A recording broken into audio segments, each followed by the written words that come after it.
Hola, ¿qué tal, jóvenes? Vamos a continuar con el tema de ondas en la siguiente clase, que es la clase 4, ¿de acuerdo? Ya para finalizar dicha unidad y después se les puedan poner actividades que ustedes realicen con el fin de que adquieran las competencias específicas de la materia. Bueno, anteriormente habíamos visto qué son las ondas, las características de las ondas, algunos tipos de onda, el efecto Doppler, ¿de acuerdo? Habíamos visto todo eso. Ahora, estábamos enfocados mucho en la parte del sonido. Sin embargo, existen otro tipo de ondas que no necesariamente son sonoras, como es el caso de las ondas eléctricas, ¿de acuerdo?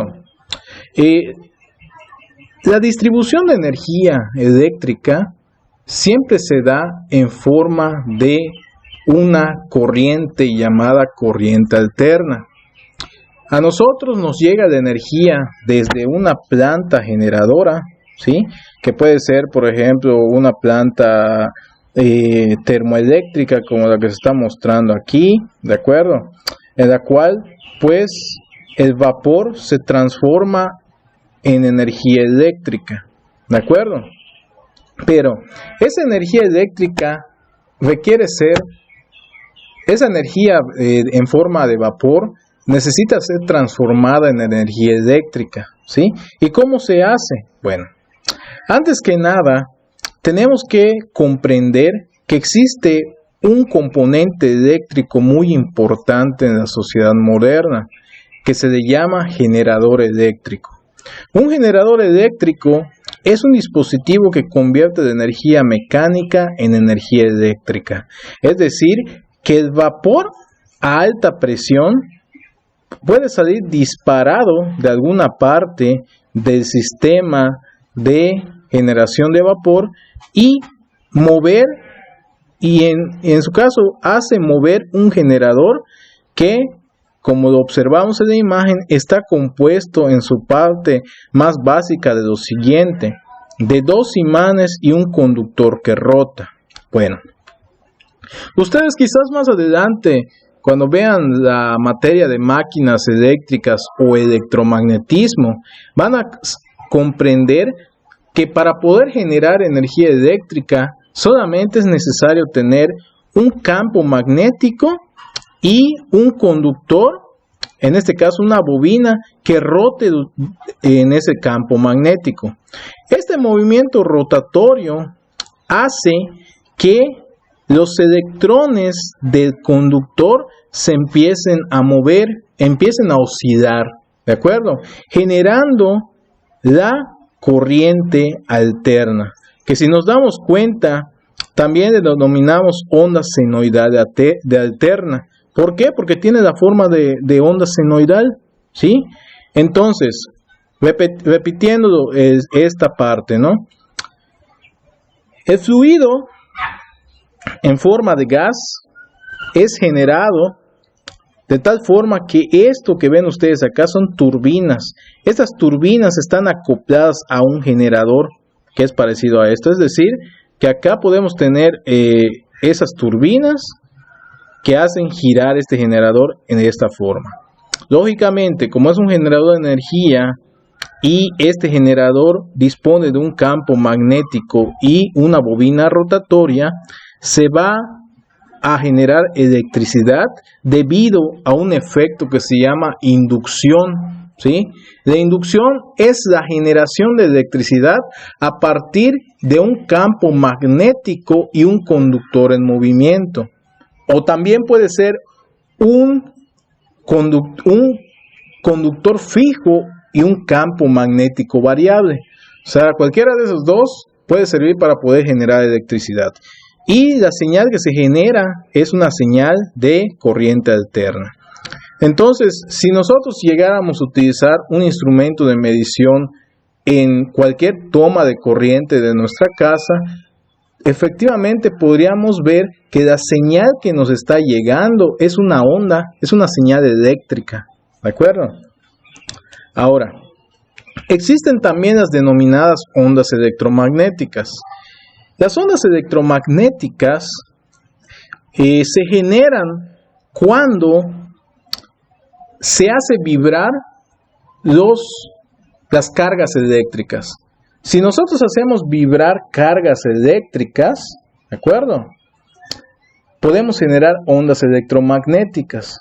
Por ejemplo, para poder transportar una señal de comunicaciones de un lugar a otro, vamos a poner como ejemplo una radiodifusora, ¿sí? Lo que hace la estación radiofónica es hacer vibrar las cargas eléctricas, electricidad. Lógicamente esa electricidad pues tiene que estar codificada, ¿de acuerdo? De tal forma que la señal o la energía eléctrica puede ser transportada a través del aire sin que exista un cable de por medio, ¿sí? Sabemos que la electricidad se transmite por cables. Sin embargo, también puede ser transmitida esa energía sin ningún cable, mediante una señal electromagnética. Es decir, que una señal electromagnética está compuesto de un campo magnético, de un campo eléctrico y un campo magnético. Ambos están conectados de manera perpendicular y se transmite hasta el infinito, ¿de acuerdo? Entonces, esa es la parte de una señal electromagnética. Sin embargo, las señales electromagnéticas están presentes en todas partes y estas señales representan algo que se llama espectro electromagnético. Es decir, que el espectro electromagnético contiene todas las señales electromagnéticas que pueden haber en el universo. Por ejemplo, las señales de radio son señales que tienen longitudes de onda que van en esta potencia, ¿no? Las microondas van en esta potencia, el infrarrojo va en esta potencia, si nos damos cuenta va disminuyendo la potencia, es decir, la longitud de onda de cresta a valle se reduce, de tal forma que los rayos gamma tienen una longitud de onda mucho más pequeñita, ¿sí? Y del espectro solamente podemos ver esta partecita que viene siendo la luz visible, que va desde los 700 nanómetros de longitud de onda, es decir, 700 por 10 a la menos 9 metros, hasta los 400 nanómetros, es decir, 400 por 10 a la menos 9 metros, ¿sí? Solamente podemos ver estas longitudes de onda, ¿de acuerdo? Es lo que percibimos como colores. Sin embargo, existen otras, ¿sí? Es decir, que las ondas de radio en realidad son luz. Es luz con diferente longitud de onda y diferente frecuencia, de tal forma que no la podemos ver, pero sin embargo estarían presentes. Y qué bueno que no la podemos ver, porque se imaginan que pudiéramos ver todo este espectro electromagnético. Más bien lo que pasaría es que no veríamos nada, ¿sí? Si nuestros ojos pudieran captar todo este espectro electromagnético, no veríamos nada. Veríamos cosas así cruzándose en todos lados. Por eso qué bueno que solamente podemos ver esta partecita. Entonces todo esto es luz, ¿de acuerdo? Ahora, de este punto a este punto se va incrementando la energía, de tal forma que los rayos gamma son las ondas electromagnéticas de mayor potencia. ¿Por qué? Porque a menor longitud de onda, ¿sí?, nosotros nos vamos acercando a lo que es la escala atómica, ¿de acuerdo? Entonces, si nos acercamos a la escala atómica, como estas ondas electromagnéticas llevan energía, pueden golpear a los núcleos atómicos, los pueden desbaratar, o en el caso de un átomo, puede sacar electrones de las órbitas del átomo, o puede descomponer moléculas. Por eso se dice que los rayos gamma son sumamente peligrosos para el ser humano. ¿Por qué? Porque si un ser humano es expuesto a estos rayos gamma, lo que va a suceder en el más en lo más favorable de sus casos, se podría decir favorable, ¿no? Es que desarrolle cáncer o algunas enfermedades. ¿Y esto por qué? Porque estos rayos, al ser de longitudes más cortas, se acercan a los átomos de tal forma que rompen las estructuras moleculares de los átomos y por tanto el ADN humano se modifica, ¿de acuerdo? Entonces el cáncer, ¿qué es? Es la multiplicación de células. Esto debido a que el ADN de la célula se modificó. Sin embargo, a partir de frecuencias pequeñas, podemos observar que no pasa nada. Por ejemplo, las ondas de radio no nos hacen nada, ¿sí? Los que digan que el teléfono celular daña a los seres humanos, eso es una gran mentira. ¿Por qué? Porque estas son ondas de radio muy grandes, ¿no? O sea, la longitud de onda es grande, de tal forma que ni siquiera pasa por el cuerpo humano, ¿sí? Ni siquiera toca a los átomos, ¿de acuerdo? Pero conforme nos vamos acercando y vamos haciendo la longitud de onda más pequeñita, es cuando vamos entrando a la parte de los átomos, de tal forma que podemos dañarnos. Y a partir de cuando empieza a ser lo más peligroso, a partir de la luz ultravioleta, ¿sí? Por eso se dice que cuando sales al sol, tienes que ponerte bloqueador solar, porque el sol emana luz ultravioleta, ¿sí? Entonces, si estás mucho tiempo expuesto a la luz ultravioleta, lo que te va a suceder puede ser que puedas desarrollar cáncer, debido a que la luz ultravioleta tiene una longitud de onda muy cortita, tiene una alta frecuencia y por lo tanto puede pasar y desprender electrones o núcleos de los átomos de tu cuerpo, ¿sí? Aquí vemos representadas las señales electromagnéticas de manera tridimensional. Recordemos que estas señales son tridimensionales, ya lo habíamos visto en la clase 1, y así se comportan. Generalmente las vemos así, ¿no? Pero realmente así son. Distorsionan el espacio, ¿de acuerdo? Y aquí vemos las características de las radiaciones. Los rayos X pueden atravesar tu mano y el aluminio y el plomo los detienen, ¿no? Por eso podemos ver nuestros huesos en una radiografía, porque atraviesan nuestros huesos. Y en el caso de los gamma, hasta el plomo pasa y solamente una pared de hormigón lo detiene. Es decir, que en las centrales nucleoeléctricas, donde hay procesos de fusión y fisión nuclear, es necesario que la parte del reactor esté forrado de plomo y de hormigón, con el fin de mantener esa radiación confinada dentro del reactor. El reactor es donde se generan las reacciones y esa radiación no salga de tal forma que pueda dañarnos a nosotros. Ahora, existe otra forma de poder generar ondas electromagnéticas, ¿de acuerdo? Una de ellas es haciendo variar el campo eléctrico, es decir, que hagamos vibrar las cargas eléctricas, ¿sí? Entonces, ¿cómo se hace esto? Bueno, para generar ondas electromagnéticas requerimos que haya una variación en el campo eléctrico, ¿sí? Una variación de campo eléctrico. Y esa variación de campo eléctrico, ¿cómo lo hacemos? Si nosotros conectamos un circuito, así como lo vemos aquí, a una batería, tenemos aquí un interruptor y lo conmutamos, es decir, lo prendemos, lo apagamos, lo prendemos, lo apagamos. Lo que vamos a hacer es que primero aquí se cargue positivamente y acá negativamente. Cuando lo abrimos se descarga. Lo cerramos, se vuelve a cargar positivamente y negativamente. Lo abrimos, se descarga. Entonces ahí estamos haciendo una variación del campo eléctrico. La variación del campo eléctrico genera un campo magnético que se une a dicho campo eléctrico y se propaga en forma de ondas electromagnéticas que viajan a la velocidad de la luz. Y es lo que podemos ver aquí.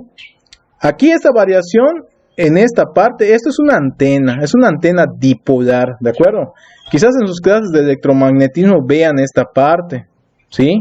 Pero esto es una antena dipolar. Lo que se hace es cargar y descargar las bases de la antena, ¿no? De tal forma que hacemos variar el flujo eléctrico y por ende se genera un campo magnético que viaja de esta forma. Ahora, lógicamente, esa variación que se genera debe estar codificada, ¿sí? Si una estación de radio transmite una señal, ¿sí? La voz del locutor tiene que ser codificada de tal forma que cuando llegue al receptor, en este caso a la radio, pueda ser escuchada por el oyente. ¿Por qué?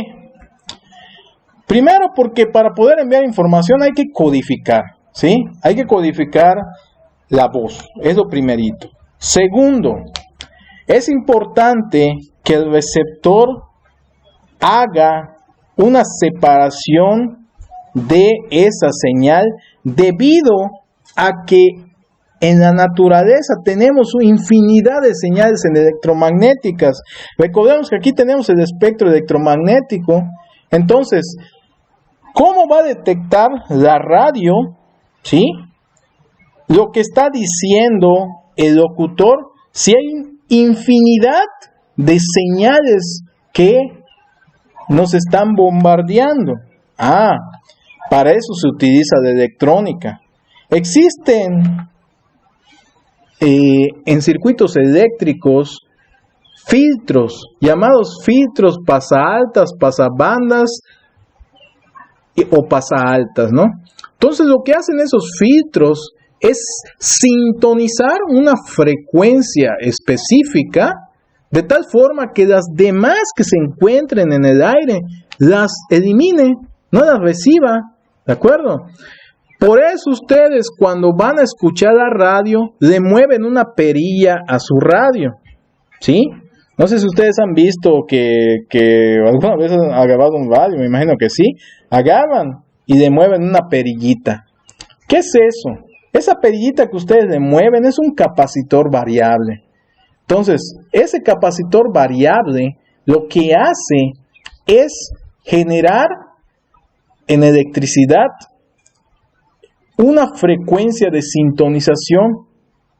Hay una parte de los circuitos eléctricos que se llama resonancia, ¿sí?, en la cual descartamos demás frecuencias y solamente hacemos resonar a una frecuencia dada, la frecuencia que nosotros queremos. ¿Recuerdan lo que vimos anteriormente sobre la resonancia? Ya lo habíamos visto en las clases anteriores. Se necesita resonancia para poder amplificar una señal, es decir, que la vibración hace vibrar a otra cosa y la señal se amplifica. En el caso de la electricidad ocurre lo mismo, ¿sí? Llega la señal electromagnética del transmisor, ¿sí?, codificada, llega al receptor, pero como al receptor le llegan múltiples señales aquí, elige la que debe ser, la sintoniza, deja pasar esa y la transforma en forma de sonido, ¿sí? Hace resonar esa señal en específico. Ahora, todo esto, jóvenes, y muchas cosas de las ondas electromagnéticas se las debemos al trabajo de muchos científicos. Sin embargo, existió un matemático llamado James Clerk Maxwell, el cual unificó todas las teorías que antes habían sobre electricidad y magnetismo y las plasmó en 4 ecuaciones fundamentales, ¿sí? En 4 ecuaciones fundamentales, ¿sí? Esas son las ecuaciones que hacen o describen todos los fenómenos eléctricos y magnéticos que podemos ver en la naturaleza, ¿de acuerdo? Desde la generación de energía, que es esta que vemos acá, la generación de ondas electromagnéticas, que es esta que vemos acá, la generación de campos eléctricos, que es esta que tenemos acá, y la generación de campos magnéticos, que es esta que está acá, ¿sí? Esta es la de campos magnéticos. Campos